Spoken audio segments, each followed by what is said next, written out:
Hello everyone, we are here to discuss to you the derivative. So before we do that, let's find our function. So our function is y equals x to the power of 3 negative 2x to the power of 2 plus x. So this function was found from the book of Lithold L, the Calculus 7 from New York Harper Collins College Pub. So we are now to describe our function. So y equals x to the power of 3 negative 2 plus x is to get the derivative.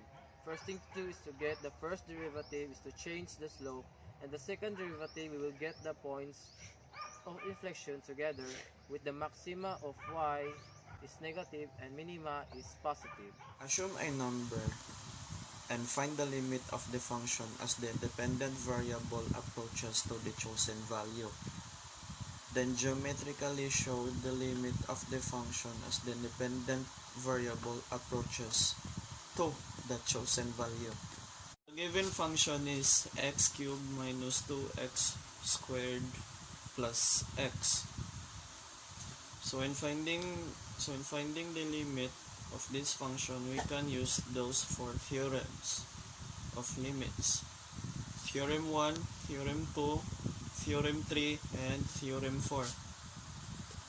So in solving the function, we just simply plug in 6.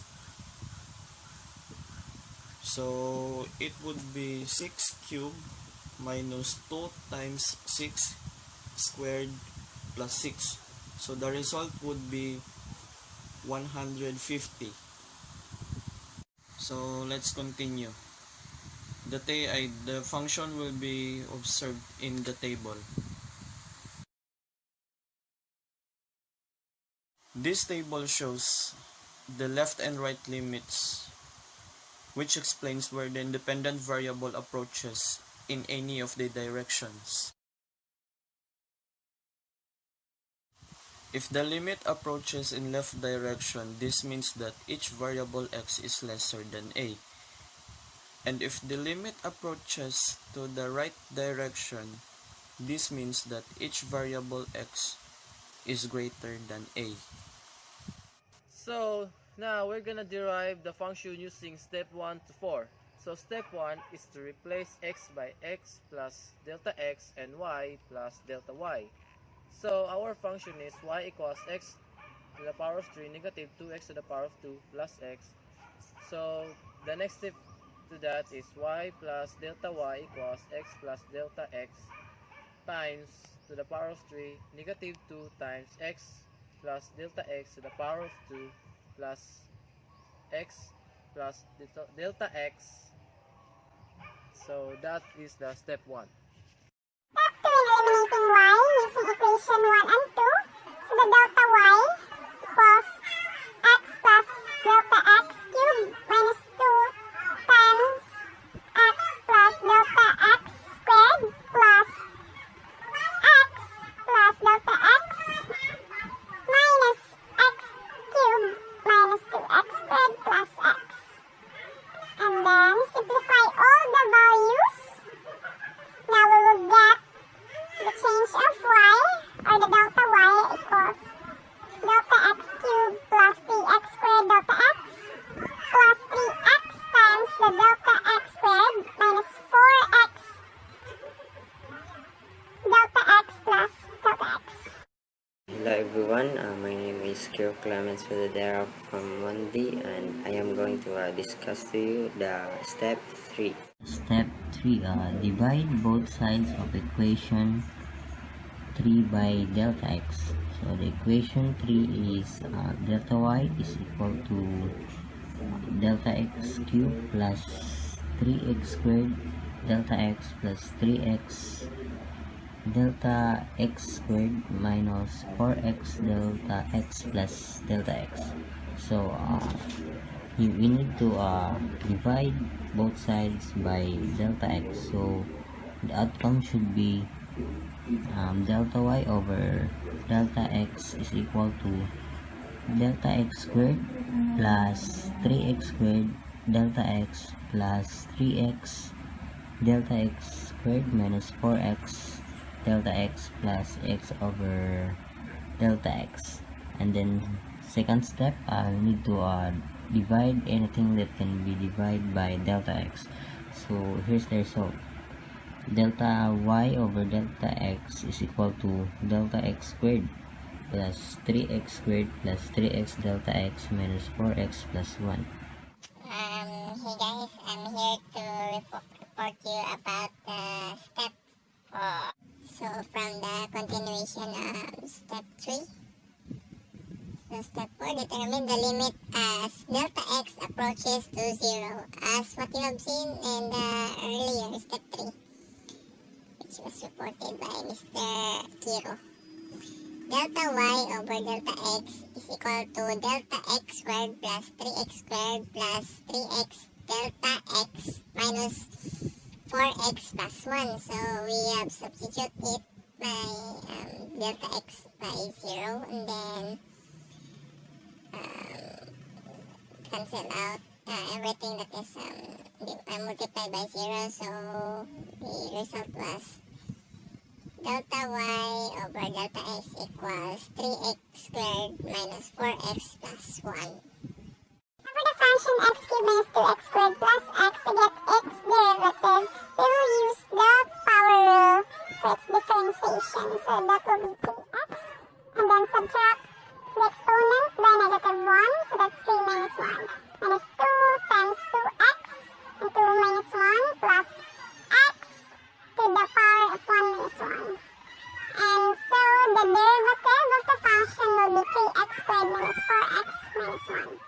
So number 7, graph the equation of the tangent and the normal line. So first we get the slope, and to get the slope is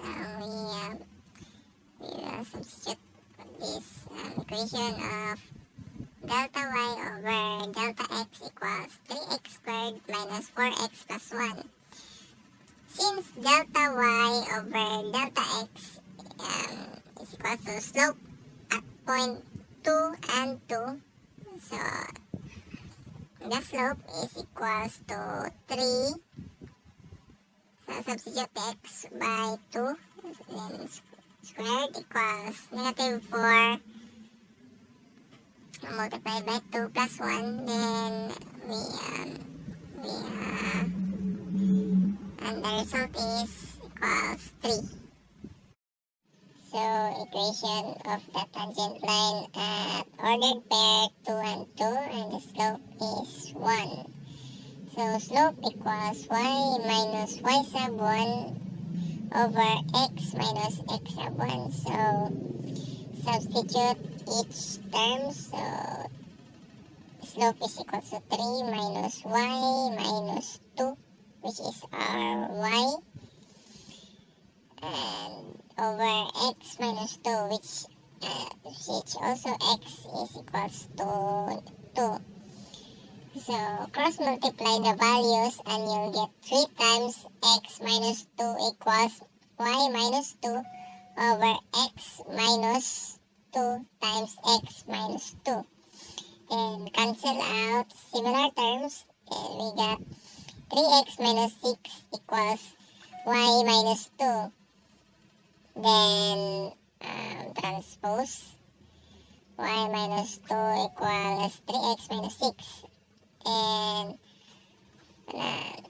cancel out the terms again. See, we add 2 on the positive 2 on both sides, so y minus 2 plus 2 equals 3x minus 6 plus 2. Then we get our final answer at the tangent line. This equals y equals 3x minus 4. So equation of the normal line, the same coordinates but different slope. For slope is negative 1. Same equation as the tangent line, which was slope equals y minus y sub 1 over x minus x sub 1. So our slope is negative 1/3 equals y minus 2 over x minus 2.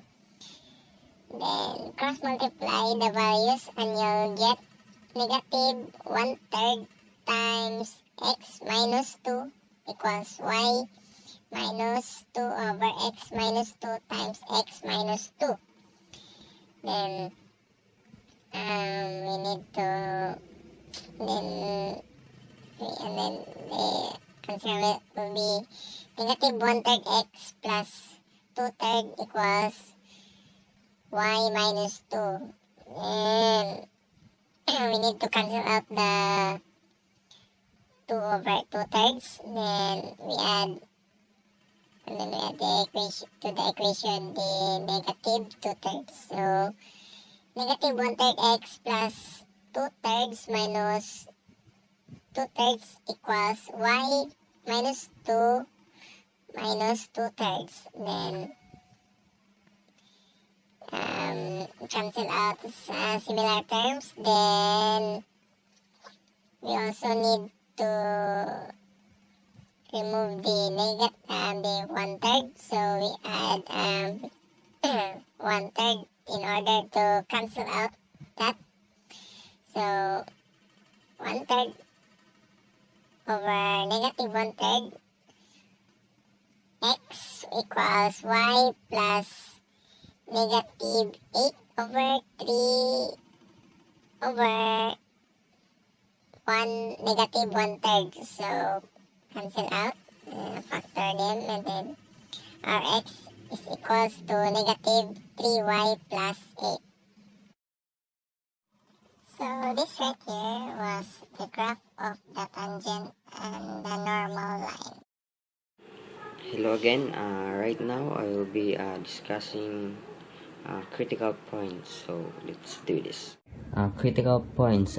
First thing to do is we use a quadratic formula, which is negative b positive negative square root of b squared minus 4ac over 2a.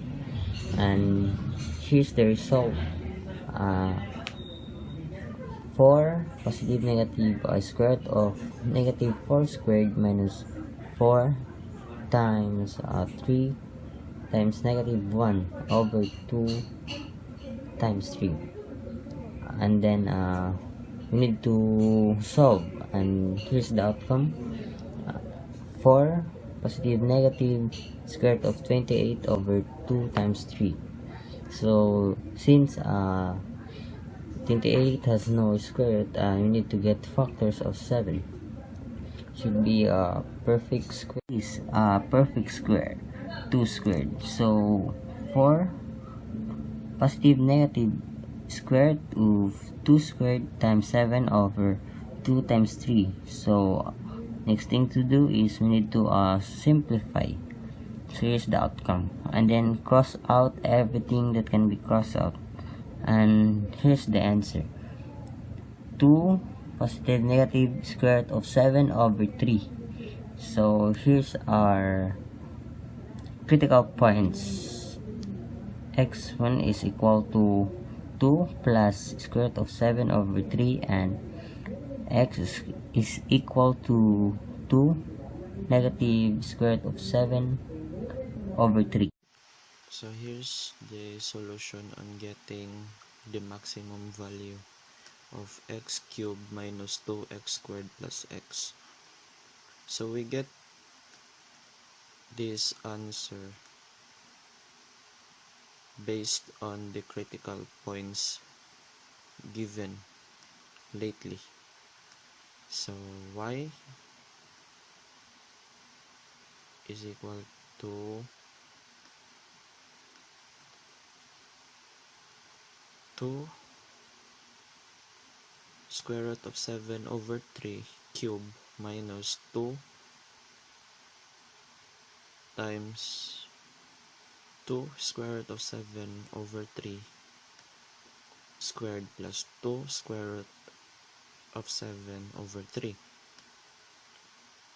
The next is 8 times 7 square root of 7 over 27 minus 2 times 4 times 7 over 9 plus 2 square root of 7 over 3. The next is 56 square root of 7 over 27 minus 2, 28 over 9 plus 2 square root of 7 over 3. The next is 56 square root of 7 over 27 minus 56 over 9 plus 2 square root of 7 over 3. Then lastly, 74 square root of 7 over 27 minus 56 over 9. Then the result would be y is equal to 1.0291, and this will be the maximum value. The maximum value of x cubed minus 2x squared plus x is at x is equal to 2 square root of 7 over 3. For the minimum value, where the critical point will be x equals negative 2 to the square root of 7 over 3. And to get the y, it will be substituting the values to x cubed minus 2x squared plus x. That will be negative 2 square root of 7 over 3 cubed minus the square root of 2 times negative 2 square root of 7 over 3 plus negative 2 square root of 7 over 3. And substituting all the values, we will get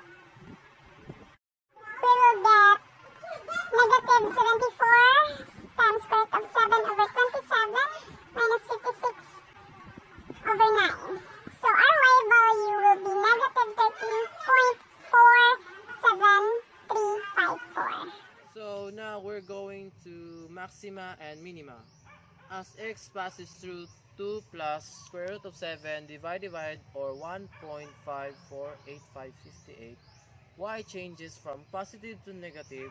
Thus, y assume a maximum value 74 square root of 7 divided by 27 minus 56 over 9, or 1.0291 at point A. As x passes through negative 2 square root of 7 divided by 3, or 0.195983, y changes from negative to positive. Y assume that minimum value negative 74 square root of 7 over 27 minus 56 over 9, or negative 13.47354 at point B. Concavity. So now we're gonna examine the function for minima and maxima. So y equals x to the power of 3 minus 2x to the power of 2 plus x. The solution solving for the first and second derivative is y equals 3x squared minus 4x plus 1. The next step for that is y equals 9x minus 8 at x equals 2 positive over square root of 7 over 3. So y equals 9x minus 8, it will turn into y equals 9 times 2 positive square root of 7 over 3 minus 8 equals negative 2 plus 3 square root of 7, or 5.93925. So the y is a maximum. At x equals 2 negative square root of 7 over 3, so y equals 9x minus 8. So the next step for that is y equals 9 times 2 negative square root of 7 over 3 minus 8 equals negative 2 minus 3 square root of 7, or negative 9.93725. So the y is a maximum. So part B, point of inflection. The second derivative of y equals 9x minus 8. So the second derivative was 0 equals 9x minus 8. And our x is equals to 8 over 9 or 0.8 if you put that into decimal form. So y equals x cubed minus 2x squared plus x. Then substitute our x with 8 over 9. So y equals 8 over 9 cubed minus 2 multiplied by 8 over 9 squared plus 8. 8 over 9 is equals to 8 over 729 or 0.0109739. So our point of inflection is the coordinates 8 over 9 and 8 over 729.